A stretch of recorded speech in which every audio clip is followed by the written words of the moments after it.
Alright, what's going on, guys? It's my guy Teggy here. In today's video, I'm going to be going over how much money I spent on my turbo build for my Integra. So, as you can see right here, we got the file folder with all the receipts here. And honestly, you guys are going to be blown away by how much money I spent. But yeah, so here's a file folder. Kyle's money pit right there. So yeah, in this folder are most of the receipts. There are a couple that I don't have for miscellaneous stuff. So this is just a rough estimate of how much I spent. Now, keep in mind before I even start going over some of this stuff, I was told that it would cost me probably 3 to 4 grand to do this build. And that is way off. So, yeah, basically I'm just going to go over some of the more expensive stuff in this follow folder. I don't think it's necessary to go through every single receipt because, you know, you guys don't want to see where I get like a valve cover gasket and some crap like that, obviously. So I'm just going to go over some of the more expensive stuff that you might not even think about when you are doing a turbo build. So yeah, guys, let's just go ahead and jump straight into this. So starting us off with the first thing is the block, the bottom end. I had it all done by a guy local here. His name's Ali Garage. Now, I know some of my viewers know who he is. He's a great guy. He does great work. So basically, I bought a GSR block from him. He put CP pistons, Eagle rods. He put the bearings in. Basically assembled the whole entire bottom end. And he also supplied the block as well, and that cost me $1,500, which actually isn't too bad. You're not really gonna find too many shops out there that will do that kind of work for you anyways. So it was a lot of money, but it was definitely worth it to get the build rolling. So if you guys really think about that, I'm already $1,500 down, and that's just the bottom end, and I don't even have the turbo, don't have the head yet. So obviously I'm gonna overshoot 3 grand. I didn't really see that back then though. I don't know why. I guess I didn't do all my research. But anyways, let's just go ahead. Let's go over a couple more of these things. So right here we have the AEM E85 fuel pump for $134. That's a lot of money. So yeah, they said if you keep the receipt, I guess you could, if it goes bad, AEM has a pretty good warranty. Some fittings for my oil feed line. Right here we have the Toil Proxies. I actually did get a good deal on the 2 Toil Proxies. It was $200 for both of them. So honestly, that's a pretty good deal because usually they were going for $255, and I got some sort of special deal. So I got 2 of them for $200. Kind of wish I bought more, but honestly, at the same time, I'm kind of glad I didn't because I'm completely out of money. Then we have the cast iron turbo manifold. That was $52. Honestly, that thing was like the cheapest one I could find. I just bought it just so I can mount my turbo. In the future, if I do want to spend more money on this car, I probably will get some different tubes for the exhaust manifold. I think my friend got the ones from Speed Factory, and those things are pretty damn badass. Or at least I think he got them from there, somewhere like that. So here are all the receipts for the exhaust. So I bought a Vibrant Performance muffler in black. That was $111. I also bought the Mandrel exhaust True Bends 3-inch aluminized steel tubing, and that was $225. So right there, that's already $335. Then I also had a cutout valve, which I actually sold. I wasn't able to get it mounted on my car because it just didn't fit on there. It was too bulky, and I paid $60 for that, but luckily I was able to resell it, so I got my money back for that. We got the Skunk 2 Racing Pro Series intake manifold. That was $235. And oh my gosh, I had no idea I spent this much on the wideband. The AEM wideband was $170. That is a lot of money. Holy crap. But yeah, a lot of these receipts just have like small little purchases on them. I mean, it is $25. $25 adds up real quick when doing these kinds of builds. This one is for a water outlet neck for, I think, the head. That was $25. But a lot of this stuff just adds up, honestly. Front passenger side, what is this? Oh, motor mount transmission. That's actually not even for this car, so I could probably deduct that. But that was only $31. That was for the $500 Teggy. I replaced them. I got a K-tuned 4-bar map sensor. That thing was 90 bucks. And there's just a lot of things in here that add up over time that I wasn't really realizing when I was doing the build. And honestly, this is probably one of my stupidest purchases right here. So this was for a oil sandwich plate that goes on the back of the block. And I know this is gonna be absolutely ridiculous. I spent $112 for an oil sandwich plate. Now, the guy that did my exhaust recommended it to me, so I was just like, you know what, whatever, I'll just go with it. It's probably really good.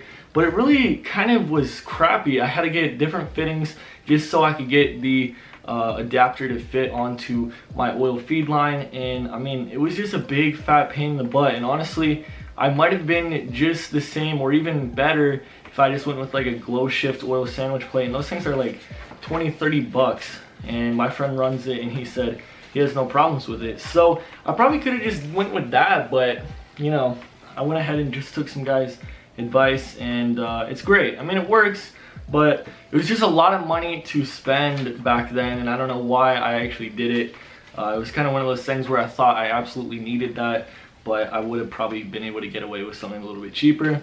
But yeah, guys, all right, we're done with all these receipts. You guys, look, there's still a bunch in here. You guys don't even know everything I bought for it, but you probably will want to do your research, but I'll explain that later in the video. So basically, you guys are here to see how much I've spent on this build. So this is absolutely ridiculous. So I have the total right here. I added up all these receipts, plus I actually had to add the 2 tunes, the one that I already did and the one that I need, and a couple other things. But anyways, with all the receipts in this folder, it already cost me $6,558.14.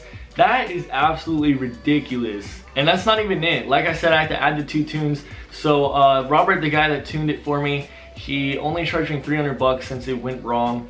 He was originally gonna charge me 400. But yeah, he only charged me 300 bucks. He got me a free tow home, so that was cool. So yeah, so 300 bucks for the first one. The next one's gonna cost 400 bucks, so that's 700 bucks. Now, miscellaneous stuff that I bought from AutoZone and E85 and like these little jugs right here, it honestly probably added up to another $300 to $400 without having any receipts of it, because usually when I go to AutoZone or whatever, or just stuff like this, buying these gas tanks, buying gas, I don't really keep those receipts. So honestly, you could tack on another $300 to $400. So if you have 6,500, then you add 700, and plus what did I say, $300 to $400 of that. But in the end, a rough estimate will probably be somewhere around 7,500 to $8,000. So that is a lot of money for this build. Like I said, everybody was telling me it was gonna be like $3,000 to $4,000, and hell no, it wasn't. Actually, I forgot to add something too.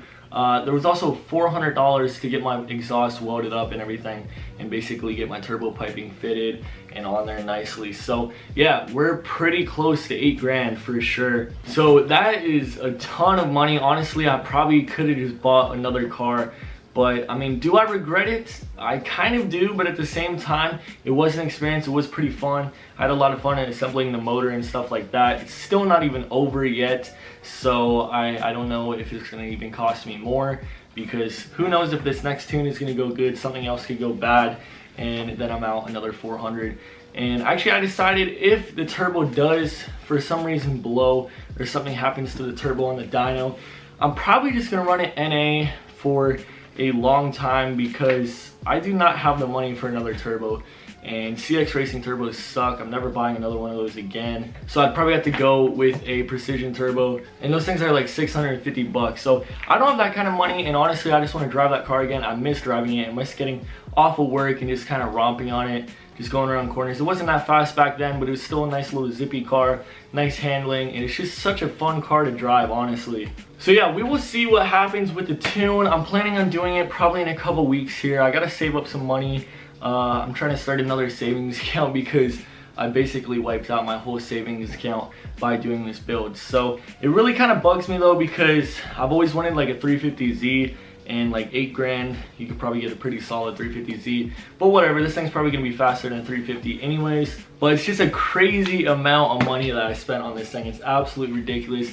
So a lesson that you could learn from this is do all your research before, because the only kind of research I did was like, okay, I got Eagle Rod, CP pistons, the head was like 500 bucks. So I was like, okay. And then I got the, I think I got Cutout Valve springs. I didn't really go too in depth. I didn't think about all like the gaskets I'm gonna need, the RTV and stuff like that. Just little things like the sensor for the VTEC pressure thing, the actual VTEC solenoid, the distributor was a ripoff. The GSR distributors are like 150 bucks. Just a bunch of little things that I overlooked in the beginning, and I didn't really research them enough. So I was looking at it, I'm just like, okay, this is actually doable. But then when I start adding on all these little parts, you know, $25 here, 15 here, 10 there, you know, it all adds up really, really quick. So I could have spent a lot more money, but I think the CP pistons and Eagle rods were kind of like a must for a turbo build. You need some sort of forged internals in there, otherwise it's gonna probably go wrong in the long run. But I know some people that have a stock bottom end and it works great. And one thing is kind of funny, is I was actually super close to actually buying a sleeved block, and that would have cost me like another $1,100. But thank God I didn't, because then I'd be 9 grand, almost 10 grand. It would just be absolutely insane. But yeah guys, so that is it for this video. I know you guys probably weren't expecting me to spend 8 grand on that thing out there. I definitely, when I look outside, does that thing look like it's worth 8 grand? Probably not. To anybody in the public, they're probably like, that thing's a piece of junk. It's probably worth only like 2 grand. But they're not gonna be saying that once they hear the turbo spool. So yeah guys, I'm gonna do my best, save up a little bit more money, take it to the dyno again. Hopefully nothing goes wrong. I haven't even started it up for probably like the last like week and a half. So it definitely needs to be started up. The battery is definitely dead. But I think I will take it for a short drive around the neighborhood just to double check. I might actually bleed the cooling system again just because. But yeah guys, I hope you guys enjoyed this video. Let me know in the comments down below if you guys have done a similar build to a Honda, how much it cost you, if I got ripped off. I mean, I already know I got ripped off because I read on tons of forums online that people do the same kind of build for like 4 or 5 grand. And I don't know how the hell they do it, honestly. So leave those down below. But like I said, if you guys enjoyed the video, make sure to leave it a thumbs up. Subscribe if you're not already. Hopefully we have the Teggy out on the road here within a week or two. And yeah, so that's it guys. See you guys in my next video. Peace out.